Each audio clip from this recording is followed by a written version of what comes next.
کوٹ ظفر عباس محرم الحرام میں قیام امن کی اولین ترجیح امن کمیٹی کے ممبران قیام امن اور بھائی چارے کی فضا قائم کرنے میں انتظامیہ سے تعاون کریں۔ ان خیالات کا اظہار ایس ایچ او تھانہ چاوریاں انسپکٹر طاہر عباس جھمٹ نے امن کمیٹی ممبران کے اجلاس سے خطاب کرتے ہوئے کیا۔ اس موقع پہ میاں سیف الرحمان، سابق ناظم چاوریاں، ملک مقصود احمد آبان، ملک محمد بشیر آبان، رانا محمد ابوبکر، راجہ محمد عقیل، ملک محمد اکرم، مفتی مطیع الرحمان، مفتی سیف اللہ مہر، حاجی محمد ریاض چاوری، حاجی محمد شبیر بٹ، ڈاکٹر حاجی ظفر عباس، منظور احمد بھٹی اور ممتاز گجر موجود تھے۔ انہوں نے کہا کہ علاقہ تھانہ چاوریاں ایک امن پسند اچھے لوگوں کا گھر ہے۔ تمام دنوں کی طرح عشرہ محرم الحرام بھائی چارے کی فضا قائم رکھنے کے لیے امن کمیٹیوں کے ممبران کو فعال کردار ادا کرنا ہوگا۔ انہوں نے کہا کہ محرم الحرام کے دوران قیام امن میری اولین ترجیح ہے۔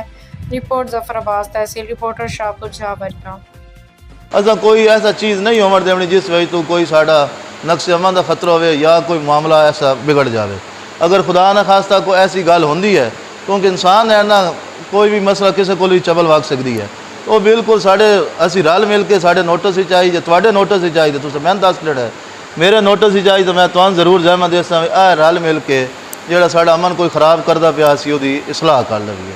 اس علاوہ آج تو مین یہی آئی جڑا تمہیں بلاون دا تہاڈی بڑی مہربانی، جڑا تسی اسپیشلی اس گرمی دے وچوں جڑا بندہ گھروں آونا بڑا اوکھا ہے جی، لیکن تہاڈی بڑی مہربانی ہے۔ چلو اللہ دے یہ بھی اللہ دا ہی کام ہے بیسیکلی، اگر مسلمان آپس میں اتفاق ہی رہیں اور نقص امن نہ ہوئے، ہر کوئی اپنا پہلی ٹاپ پرائرٹی دیکھنا جہے بھی امام بارگاہ ہیں مساجد میں اکثر کیمرے لگے ہیں۔ جی جی اگر اس امام بارگاہ کیمرے لگے ہوئے نا، صرف اتنی گل ہو بھائی لوگوں کیمرہ تو ویکھ رہے ہیں، صحیح ہے، تے 80-90% جڑے ہیں معاملات ہر کوئی اپنا سیدھا پورا پتہ ہوتا کہ میری مانیٹرنگ ہو رہی ہے۔ جی جی اس کا خرچہ بھی کوئی نہیں، ہوں تو روٹین میں آ گیا۔